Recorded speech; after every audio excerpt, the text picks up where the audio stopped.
እንኳን ለሊቀ መላእክት ለቅዱስ ገብርኤል ወርሃዊ የመታሰቢያ በዓሉ በሰላም አደረሳችሁ።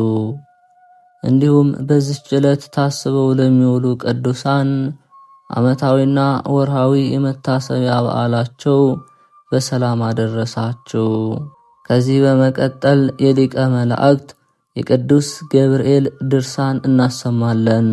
አንድ አምላክ በሚሆን በአብና በወልድ በመንፈስ ቅዱስ ስም አምነን በገጽና በአካል ሶስት በመለኮትና በኃይል በፈቃድ አንድ የሚሆን የማይናወጥ መሰረት ሕጸጽ የሌለበት መዝገብ የማይፈርሰን ባመጠያ የሚያከብር የሚያድህይ የሚቀስፍ ይቅር የሚል እሱ ነው። እሱ ጭንቅን ያመጣል፣ ጭንቅን ያቀላል። ሁሉ እሱን የሚለምን ወደ እሱ የሚማልድ በየካቲት ወር በ19 ቀን የሚነበብ የሚጸለይ የሊቀ መላእክት የቅዱስ ገብርኤል ድርሳንና ነገር ይህ ነው እንላለን። ጸሎትና በረከቱ ከወዳጁ ሕዝበ ክርስቲያን ጋር ለዘላለሙ ይኖር አሜን። የቆጵሮስ ሀገር ጳጳስ የሚሆን የከበረ አባት ኤጲፋኖስ የተናገረው የሰማያት ሰራዊት አለቃ የሚሆን የሊቀ መላእክት የገብርኤልን ርኅራኄ ከክህደቱና ከገነት ከመውጣቱ በኋላ አባታችንን አዳምን እንዳጸናው እንዲህም ብሎ ተናገረ። እግዚአብሔር ባሪያችንና በአምሳላችን ሰውን እንፍጠር አለ። እግዚአብሔር አራቱን ባህሪያትን አነሳ። እነዚህም እሳትና ነፋስ፣ ውሃና መሬት ናቸው። ሰውን በአርአያውና በአምሳያው ፈጠረው። ይኸውም አዳም ነው። አዳም 40 ቀን ኖሯልና ከዚህ በኋላ የሕይወት ነፍስን በላዩ አሳደረበት። ይህም ከተፈጠረ ከ40 ቀን በኋላ በአዳም ላይ ያደረ ሕይወት ፍጹም ዕውቀት ነው። ይህም እግዚአብሔርን የሚያስመስል የሕይወት እስትንፋስ ከሥጋውያን ወገን ከአዳም በቀር በማንም አያድርም። ያን ጊዜ የመንፈስ ቅዱስ ብርሃን አልብሶ ተድላ ወዳለበት ወደ ገነት አገባው። ከዚህ በኋላ አዳም ተኛ። ጌታም ከጎኑ አንድ አጥንት ነሳትና ሴትን ፈጠረ። በአዳም ላይ ያሳደረውን የሕይወት ነፍስ በእሷም ላይ ያሳደረባት።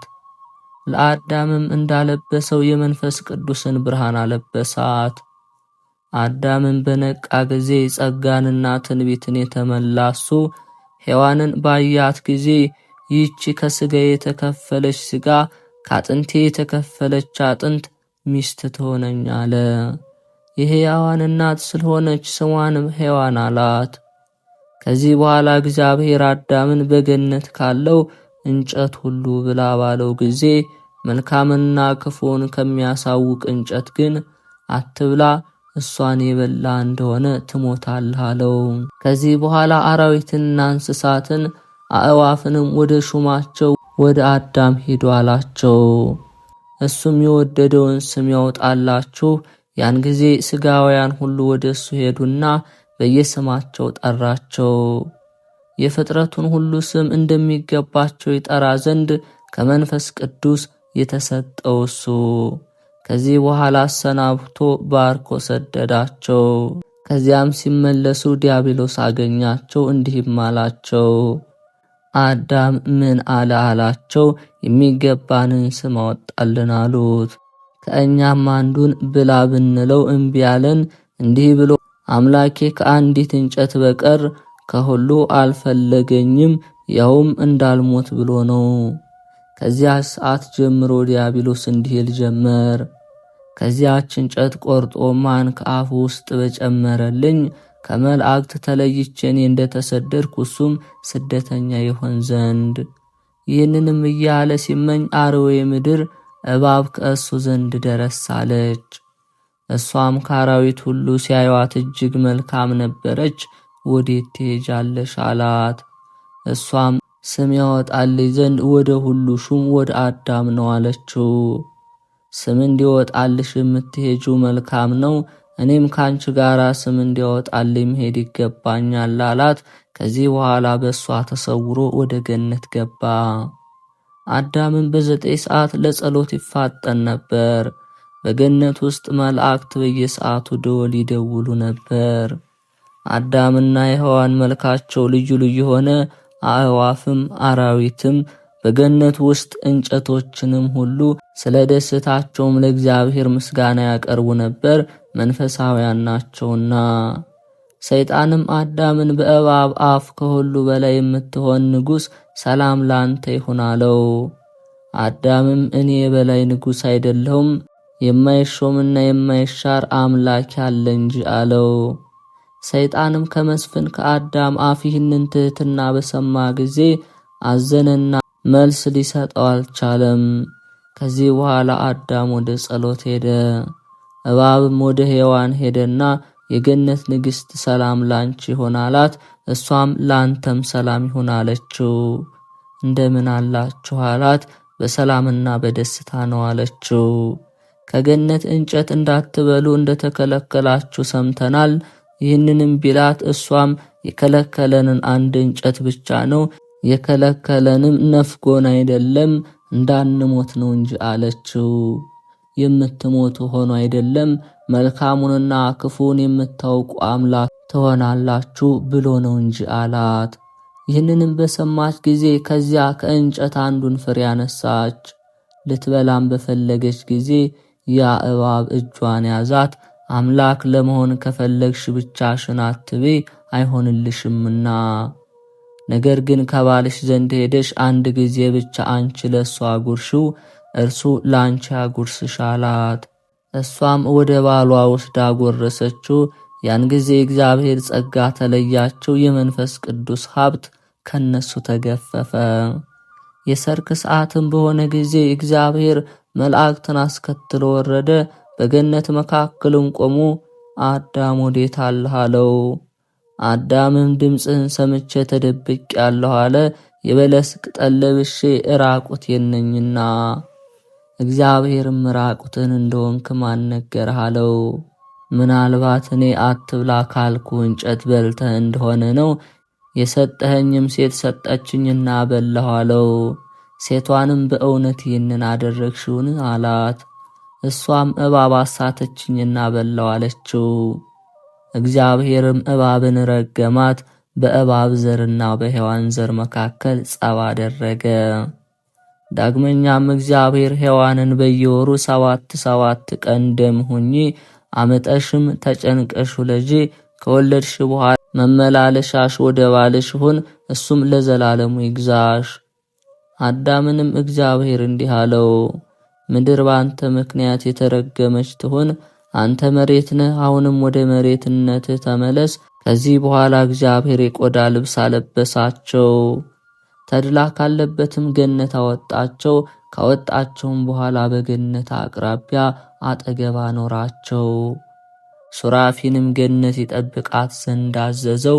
አዳምም ሔዋንን አትቅረቢኝ፣ ይህ ሁሉ መከራና መሰደድ ካንቺ የተነሳ ነው ያገኘኝ አላት። ይህንንም ብሎ አባረራት። በምስራቅ ባህር አጠገብ ሄዳ ተቀመጠች። ያን ጊዜ መልአክ ቅዱስ ገብርኤል ወደ እሱ ወረደና የምታጽናናህን ለምን አባረርካት አለው። አዳምም አጥፊ ናት እንጂ ረዳት አይደለችም አለው። አሁንም ዳግመኛ እንዳታስተኝ ፈራለው። ገብርኤልም ምን የሌለው ድሃ ምን ይፈራል? ከጌትነት ተሰደህ ድሃ ሆነሃልና አሁንም ከእሷ በቀር የሚያጽናና የሚረዳ የለም አለው። ገብርኤልም እንዲህ ባለው ጊዜ አዳም ትምጣ እንጂ ምን ላድርግ አለ። ቅዱስ ገብርኤል ሴት ወደ ባሏ የምትሄድ አይደለችም፣ ወንድ ወደ ሴት ይሄዳል እንጂ አለው። ያን ጊዜ አዳም ወደ እሷ ሄደ። እሷም ባየችው ጊዜ ወደ እሱ ሄዳ ሰገደችለት። አንገት ለአንገት ተቃቅፈው አለቀሱና እንደምን እንዳሉ ተጨዋወቱ። ሔዋንም ከቶ ዳግመኛ ይቅር አይለንም ይሆን አለችው። አዳምም ቃሌን የምትሰሚ ከሆነ እግዚአብሔር ይቅር ይለናል። አሁንም እስከ አንገታችን ከሚደርስ ባህር እንግባ፣ ስለ ኃጢአታችን 40 ቀንና 40 ሌሊት እናልቅስ አላት። በዚህ ጸሎትና ይህንን በመሰለው በታላቅ ንስሐ ስጋቸው እስኪቆራረጥ ድረስ ቆዩ። 36 ቀን በሆናቸውም ጊዜ ዲያብሎስ የብርሃን መልአክ መስሎ ወደ እነሱ መጣ።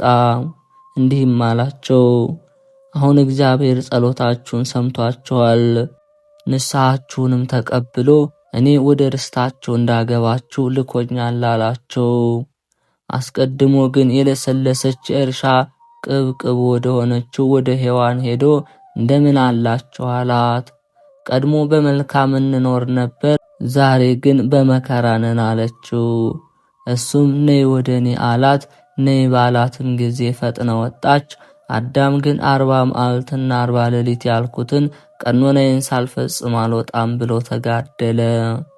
ሰይጣንም እንዲህ አለው፣ ከቀድሞ ኃጢአት የዛሬው ይከፋል። አስቀድሞ አትብላ ያለህን በላ፣ አሁን ደግሞ ምሬሃለሁ ቢልህ ለሰውነትህ አታዝንምን?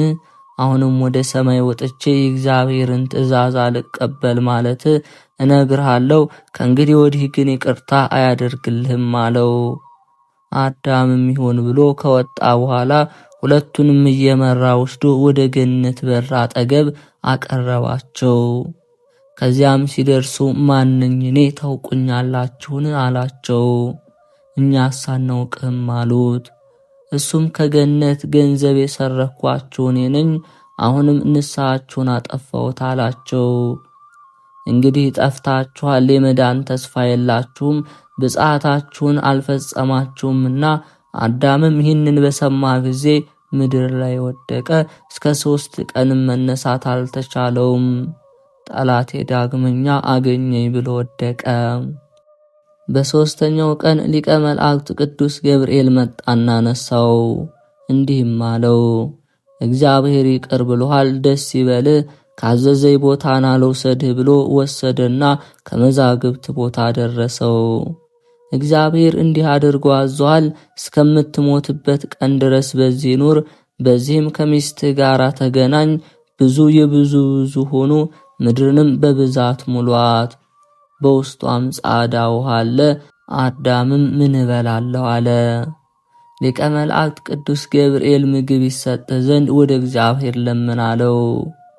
ሊቀ መላእክት ገብርኤልም ሄዶ በገነት ላሉ አእዋፍ የገነት ንጉሥ አዳም አሁን በረሃብ ሊሞት ነው፣ በገነት ካሉት ፍሬዎች ውስጥ ወስዳችሁ ስጦታ አላቸው።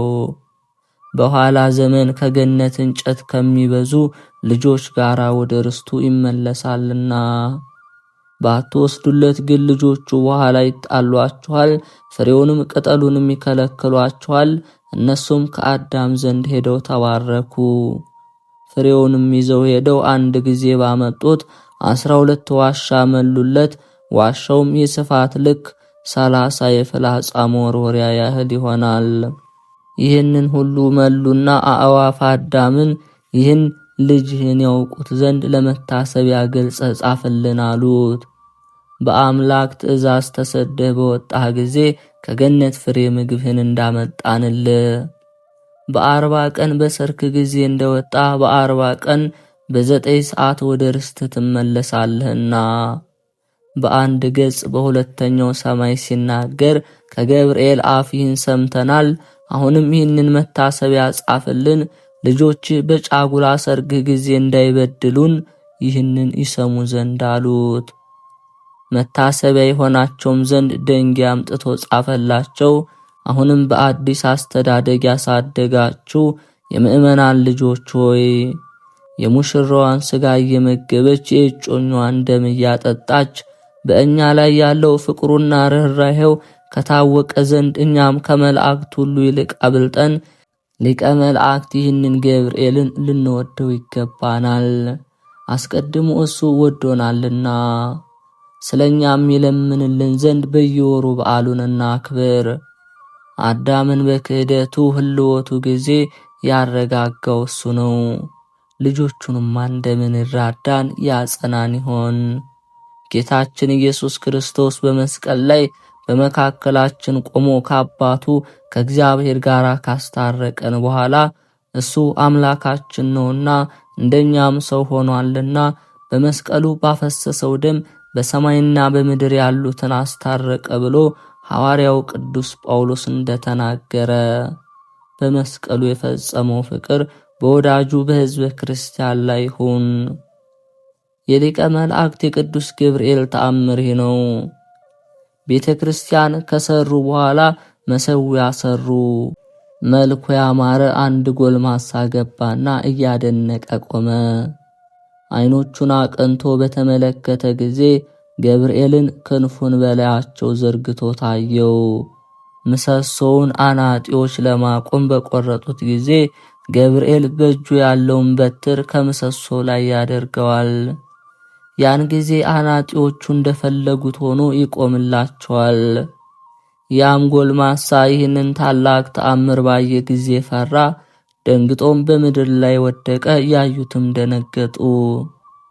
አእምሮም በተመለሰ ጊዜ ምን ሆንክ? ምንስ አየህ? አሉት።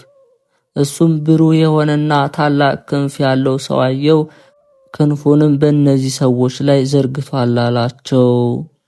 አምድ በሚቆምበት ጊዜ በጫፉ ላይ መስቀል ያለበት በትር የያዘበት እጁን ይዘረጋል።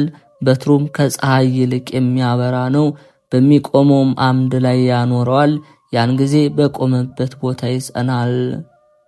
ሕዝቡም ሁሉ ይህንን በሰሙ ጊዜ በአቅማቸው መጠን መባቸውን ለቤተ ክርስቲያን አገቡ።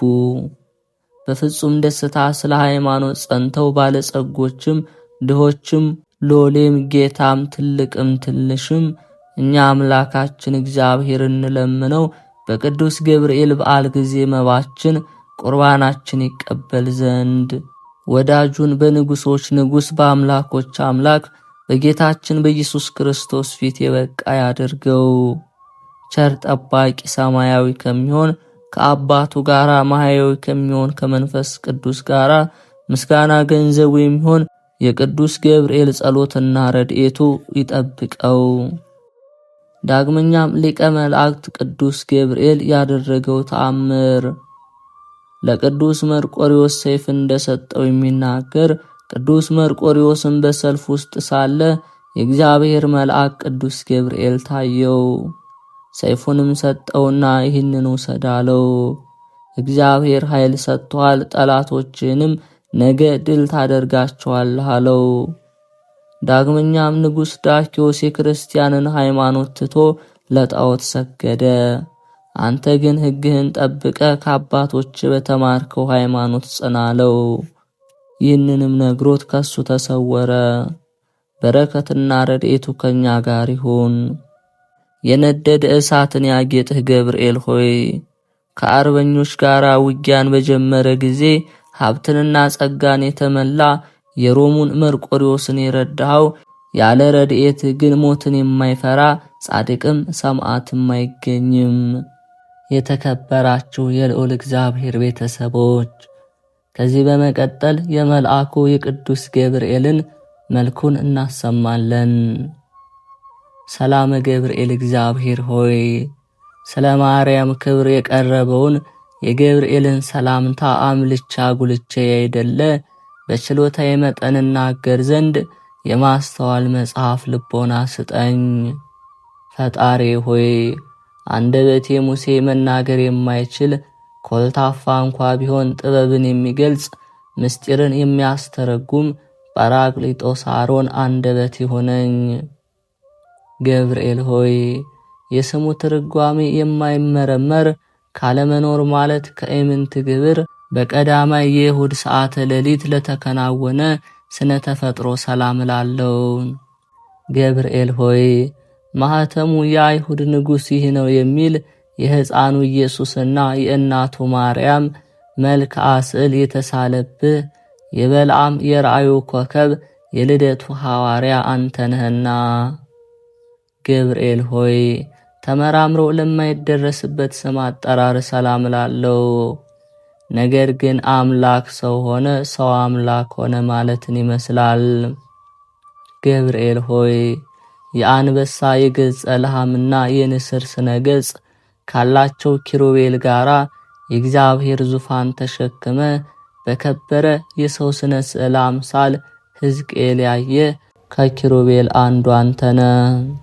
ገብርኤል ሆይ እግዚአብሔር ልዩ የሆነ የምስጋና ዘውድ ላቀዳጀው ራስህና ስዕርተ ርእስህ እጅ እየነሳው ሰላም ላለው።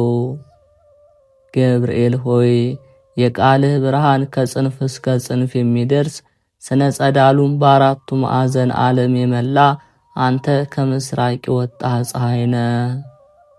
ገብርኤል ሆይ እጅግ የሚያስፈራ እሳተ ነበልባል መካከል የነነዌ ንጉሥ ያየው ከመላእክት ገጽ የደስታ መልክ ላለው ገጽ ሰላም እላለሁ። ገብርኤል ሆይ በንጽሕና ልብሰ ተክህኖ የተሰየምክ አንተ በፍርድ ያይደለ በክርስቶስ ቸርነት ድን ዘንድ የነግሁንና የሰርኩን መሥዋዕት በምታሳርግበት ጊዜ የኔን የኃጥኡን ኃጢአት አስተስርይ። ገብርኤል ሆይ እንቅልፍ ለማይፈታተናቸው ለዓይኖች ቀራንብትና ዓለምን በብርሃናቸው ለሚያገለግሉ ከዋክብት ዓይኖች ሰላም እላለሁ። ገብርኤል ሆይ አንተም እንጂ የሰላም ረፍት ትሰጠን ዘንድ ትጋ። ቅዱስ ሚካኤል ለሙሴ ጠባቂ ሆኖ በተሾመ ጊዜ ታላቁን ኤርትራን ባህር ከፍሎ አሻግሮታልና። ገብርኤል ሆይ የአብ አካላዊ ቃል መሳክዎ ብርሃን ለሚሆኑ ጆሮች ሰላም እላለሁ። የውበታቸው ጸዳል የበረሃ አበባ ለሚመስሉ ጉንጮችም ሰላም እላለሁ። ገብርኤል ሆይ ከጭንቅና ከመከራ ለማውጣት የተላክህ መልአክ ነህና 3 ደቂቅ በእሳት ጉድጓድ በተጣሉ ጊዜ 2 ክንፎችን ጋርደህ ከመቃጠል እንዳዳንካቸው እኔንም አገልጋይህን በረድኤትህ ኃይል አድነኝ። ገብርኤል ሆይ በጎ መዓዛ ያለው ሽቶ መመንጫ ለሆኑ አፍንጮች ሰላም እላለሁ።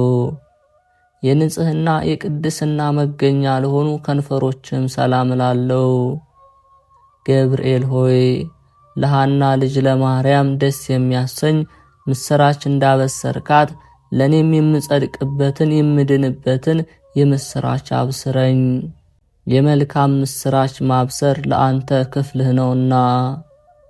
ገብርኤል ሆይ ተጠራጣሪው ዘካርያስን ለገሰጸው አፍ ሰላም እላለሁ።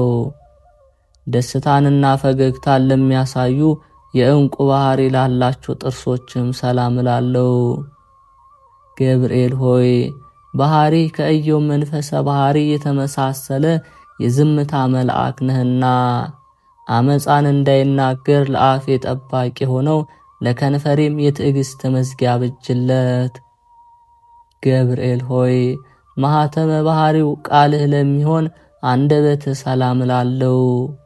የባቢሎንን የእሳት ውእየት ወደ ቀዝቃዛነት የለወጠ የስትንፋስ ጠልም ሰላም እላለሁ። ገብርኤል ሆይ ጻድቃኖችን ሁሉ ለመርዳት የታመንክ ነህና አስቀድሞ ቄርቆስንና እናቱ ኢየሉጣን እንዳዳንካቸው እኔንም የመከራ ቁስል እንዳይጠዘጥዘኝ እንዳይነዘንዘኝ ከእሳት ነበልባል አድነኝ። የሚያስደስት ጣዕመ ዜማ መፍለቂያ ለሆነው ጉሮሮ ሰላም እላለሁ። ዳግመኛ በንጽህና ሐብል ላጌጥ አንገትህም ሰላም እላለሁ። ገብርኤል ሆይ ከላይ ከሰማይ ተልከ ወደ ማርያም በወረድክ ጊዜ የእግዚአብሔርን ቃል ያለ ድካምና ያለ ችግር ከስጋዋ ስጋ ከነፍሷ ነፍስ ነስቶ በማኅፀኗ አደረ። የልዑል ኃይልም በሚያስድን ግርማ ጠበቃት ጋረዳት። ገብርኤል ሆይ የቅድስና ልብሰ ተክህኖ ለተጎናጸፈ ትከሻ ሰላም እላለሁ። ረቂቅ የሚሆን የብርሃን ሞጣት ለደረበ ዘባንህም ሰላም እላለሁ። ገብርኤል ሆይ በጎ ነገር ለመናገር ለመጻፍ እችል ዘንድ የድርሰት መንፈስ አሳድርብኝ።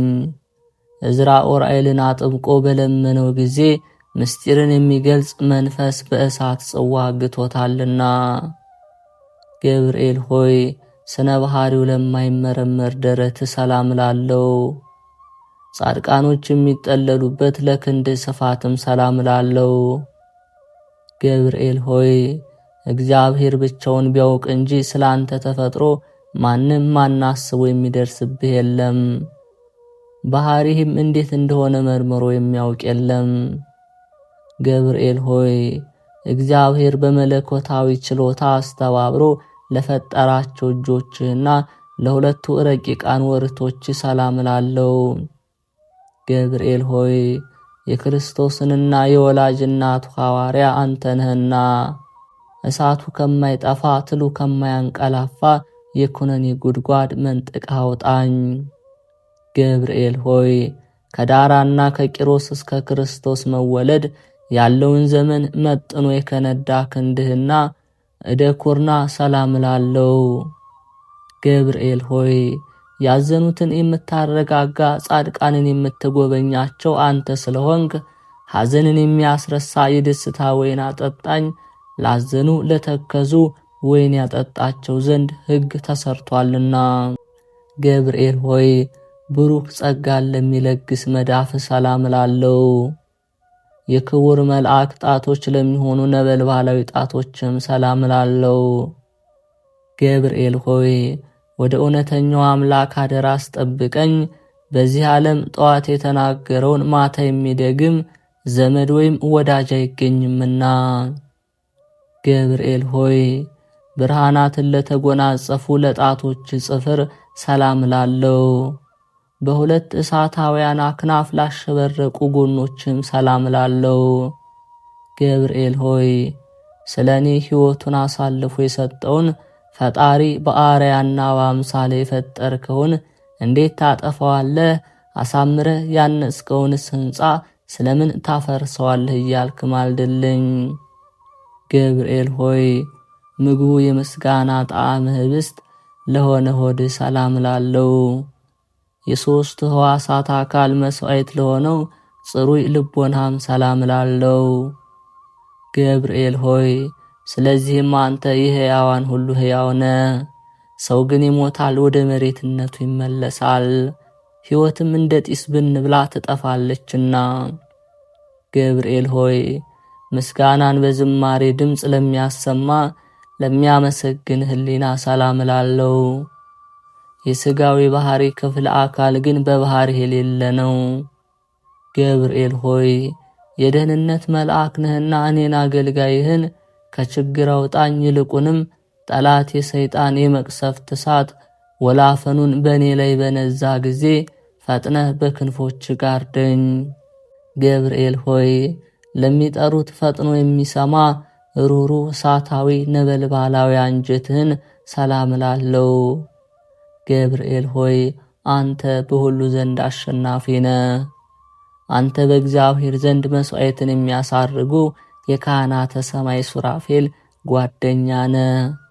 ምናልባት ቅዱስ ሚካኤል ቢተካከልህ እንጂ እንዳንተ ማን አለ? ገብርኤል ሆይ ስነ ባህሪው ረቂቅ ለሆነ እንብርት ሰላም ላለው። በብሩህ መብረቅ የተሸለመ ነበልባላዊ ወገብህም ሰላም ላለው። ገብርኤል ሆይ እኔ ልበ ክፋፍ ጻድቅ ስሆን ንስሐ ሳልገባ በከንቱ ሞት ይሆን? እባክህ ቁርጡን ንገረኝ። ገብርኤል ሆይ በሰማያዊ አምላክ ፊት ዘወትር ተንበርክከው ለሚሰግዱ ጉልበቶችህና አቋያጾች ሰላም ላለው። ገብርኤል ሆይ ስንፍናን የምታወግዝ የእውቀት ባለቤት እንደመሆንህ በዘመንህ ጥበብ በሰነፎች ልቦና አዳራሽ ሰራች፣ ለአዳራሾቿም 7 አዕማድ አቆመችላት። ገብርኤል ሆይ ተውላጠ ስሙ ብልጣሶር ለሚባል በነቢዩ በዳንኤል ፊት በመገለጽ በኤፍራጥስ ወንዝ ዳርቻ ለቆመ እግሮች ሰላም ላለው። ገብርኤል ሆይ ከቀድሞ ጀምሮ ያዘኑትን የምታረጋጋ አንተ ነህና በመከራና በጭንቀት በባቢሎን የሚኖሩ የእስራኤልን ከምርኮ መመለስ ለዚሁ ነቢይ በሕልሙ ነገርከው።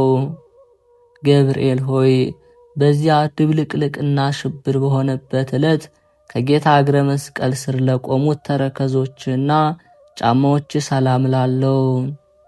ገብርኤል ሆይ የጌታን ትዕግስት የአይሁድን ግፍ ተመልክተ በታላቅ አደባባይ ሰይፈ ቁጣህን አምዘገዘከው።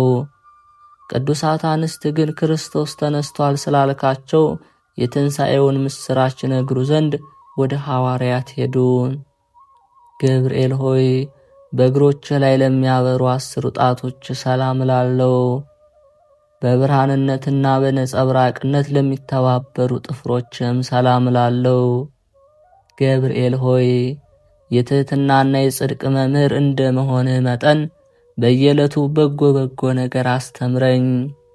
በኃላፊ ንብረቱ የሚመካና በሀብቱ ብዛት የሚተማመን የሰው ዘመድ ወገን ሁሉ ሐሰተኛ ነውና። ገብርኤል ሆይ የማረጋጋት የደስታ መገኛ ለሆነው አካለ ቆምህ ሰላም ላለው ከፍጥረት ዓለም እስከ ዛሬው በሕያውነት ላለው ስነ መልክህም ሰላም ላለው ገብርኤል ሆይ በየጊዜው የዘመኑን መድረስ አስረዳኝ። ልቦናዬ እስራኤል ከፋርስ ምርኮኝነት ነፃ እስከሚወጣበት ድረስ ዳግመኛ ምድረ ርስት የሚገባው መቼ ነው እያልኩ አስባለሁና። ገብርኤል ሆይ ከሰው ወገን ከቶ ጠዋትና ማታ እንደኔ ሐዘንና ትካዜ የሚበዛበት የለም። ከመላእክትም ወገን እንዳንተ ያዘኑትን የሚያረጋጋ የለም። ገብርኤል ሆይ ስለዚህ እኔም አውቄ እናንተን አምኜ ይህንን ያቀረብኩትን ጸሎት እንደ ትልቅ ዋጋ ቆጥረህ የማረጋጋት ቃልህን አሰማኝ። የመላእክት አለቃ ገብርኤል ሆይ ሰላም ላንተ ይሁን። የጥንቱን የመዳን ተስፋ በመስበክ አዲስ የምስራች ዜና ለመናገር በክብር ወደ ድንግል ማርያም የተላክ ገብርኤል ሆይ ሰላም እልሃለሁ። የኤልሳቤጥ ልጅ ዮሐንስ ከተጸነሰ በኋላ ለዳዊት ልጅ ምስራች ትነግር ዘንድ ወደ ገሊላ ምድር የተላክ ገብርኤል ሆይ ሰላም እልሃለሁ። ገብርኤል ሆይ ሰላም ላንተ ይሁን። ድንግል ማርያምን ቃልህ ሰላም ላንቺ ይሁን ባላት ጊዜ ከስጋዋ ስጋ ከነፍሷ ነፍስ ነስቶ ያን ጊዜ መለኮት ከሷ ሰው ሆነ። ገብርኤል ሆይ ሰላም ላንተ ይሁንና ድንግል ማርያምን ተፈሥሒ ደስ ይበልሽ ባልካት ጊዜ መንፈስ ቅዱስ ስጋዋን አነጻ፣ የልዑል ኃይልም ጋረዳት። ድንግል ማርያምና ሕፃኑ ልጇ ኢየሱስ ክርስቶስ ካሉበት ምድረ በዳ እስኪደርሱ ድረስ ሰብአ ሰገልን በኮከብ ምልክት የመራሃቸው ገብርኤል ሆይ ሰላም እልሃለሁ። ገብርኤል ሆይ ለድንግል ደስታን በተመላ ቃል ሰላም ባልካት ጊዜ መለኮት ከስጋዋ ስጋ ከነፍሷ ነፍስ ነስቶ ሰው ሆነ። ስለዚህ ምሕረትንና ፍርድን ታሰጠኛለህ በማለት እየተቀኘሁና ንጹሕ ዝማሬንም እየዘመርኩ ሰላም እልህ ዘንድ አቤቱ ተገለጽልኝ። በነደ እሳት ለተፈጠርክ ገብርኤል ሆይ ሰላም እልሃለሁ። የብርሃን ራስ ወርቅ የተቀዳጀህ ገብርኤል ሆይ ሰላም እልሃለሁ። የአሸናፊና የኃይል መልአክ ገብርኤል ሆይ ሰላም እልሃለሁ። ከፍጹም ጥፋት ድን ዘንድ ክንፍህን ጋርድልኝ። ወደ ድንግል የተላክ ገብርኤል ሆይ ሰላም ላንተ ይሁን። የደስታ ምስራች ተናጋሪ ገብርኤል ሆይ ሰላም ላንተ ይሁን። ነበልባላዊ ኦፈ ሰማይ ሆይ ሰላም ላንተ ይሁን። ደስታን አብሳሪ ሆይ ሰላም ላንተ ይሁን። የአካላዊ ቃልን የመጸነስ ብስራትን በማኅፀነ ማርያም ላሳደርክ ሰላም ላንተ ይሁን። በመልአከ ሞት ከመውደቅ የምትታደግ ገብርኤል ሆይ ሰላም ላንተ ይሁን። አማላጅነትን በመታመን ተስፋ እናደርጋለንና በመዓልትም በሌሊትም አንተ ጠብቀን፣ አሜን። አንድ አምላክ በሚሆን በአብ በወልድ በመንፈስ ቅዱስ ስም ከልዩ ልዩ ድንጋጼና ፍርሃት እንድን ዘንድ ይህን የገብርኤልን ድርሳን እንጸለያለን። መድህንኤል፣ ሕያውታኤል፣ አውካኤል፣ ተርቡታኤል፣ ግኤል፣ ዝኤል፣ ቡኤል። ይህን አስማተ መለኮት እግዚአብሔር ለቅዱስ ገብርኤል የሰጠው መልአኩ ከዲያብሎስ ጋር ክርክር በጀመረ ጊዜ ድል እንዲነሳበትና እመቤታችን ቅድስት ድንግል ማርያምን ለማብሰር በተላከ ጊዜ ከቃሉ ግርማ የተነሳ እንዳትደነግጥ እንዳትፈራ መጽኔ ኃይል እንዲሆናት ነው።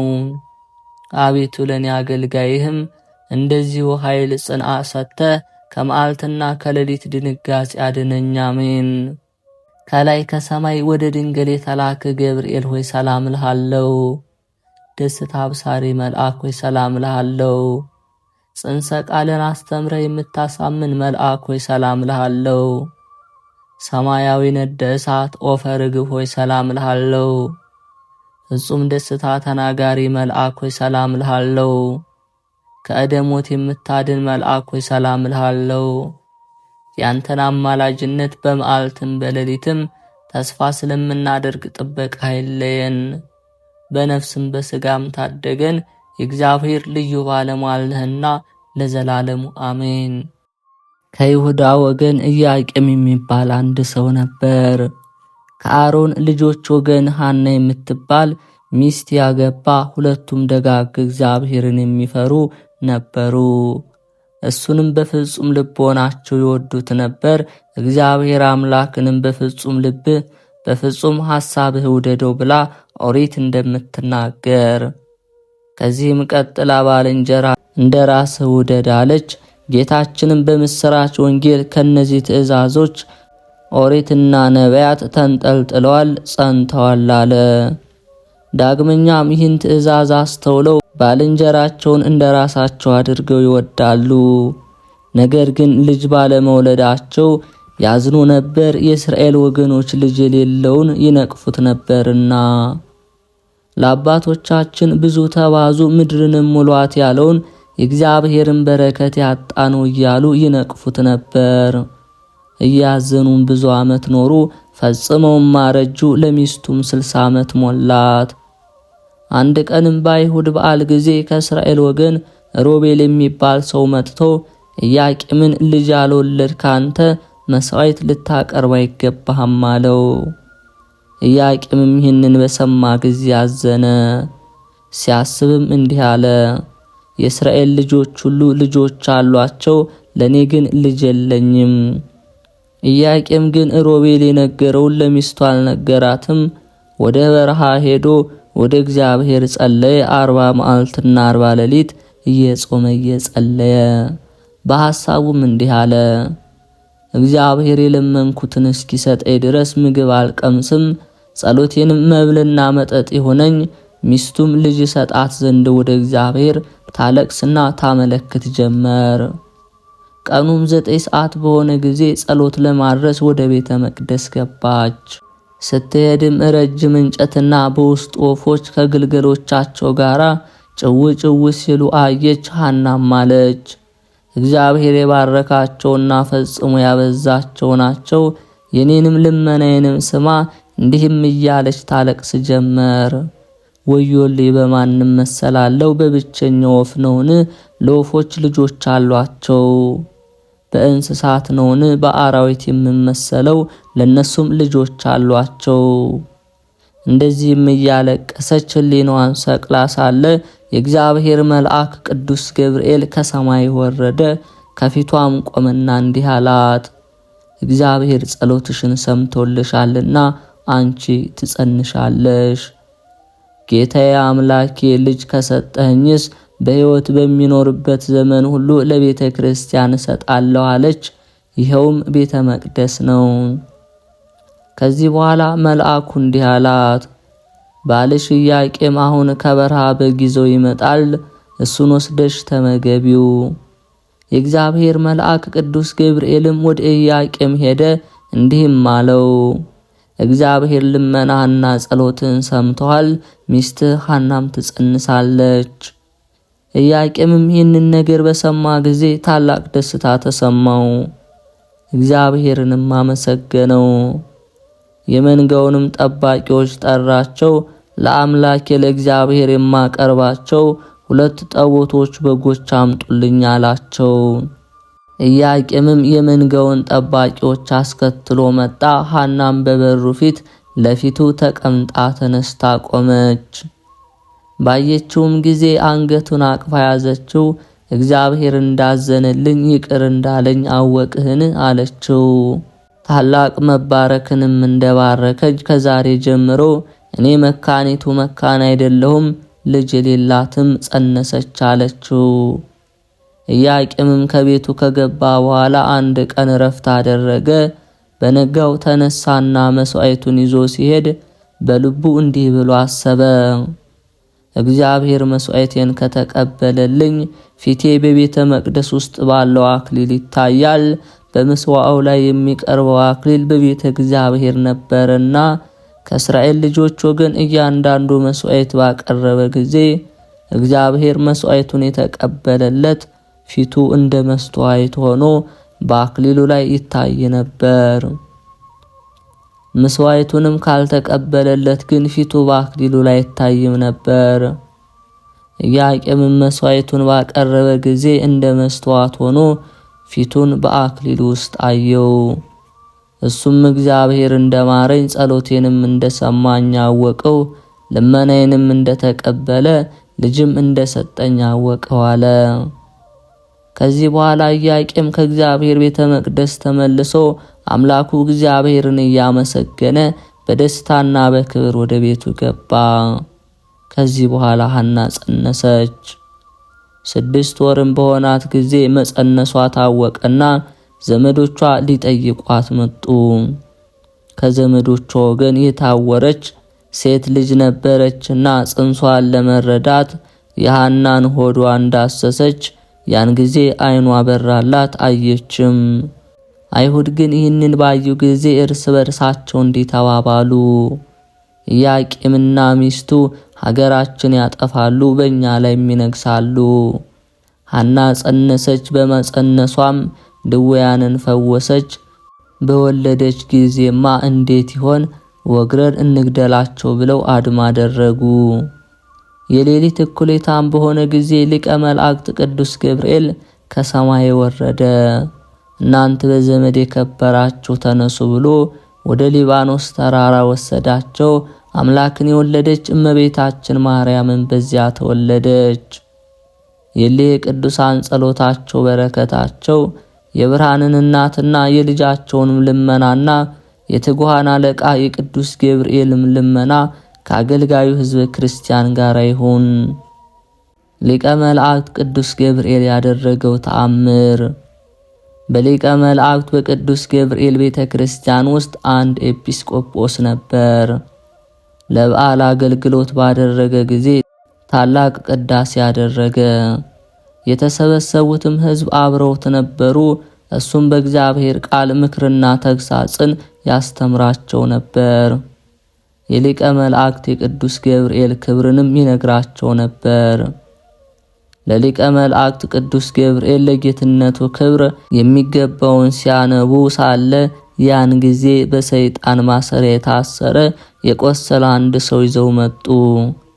በሊቀ መላእክት ቅዱስ ገብርኤል ቤተ ክርስቲያን ውስጥ ባገቡት ጊዜ በሁለቱ አዕማድ መካከል አግብተው አኖሩት። ከዚያም እንደወደቀ ትተውት ሄዱ።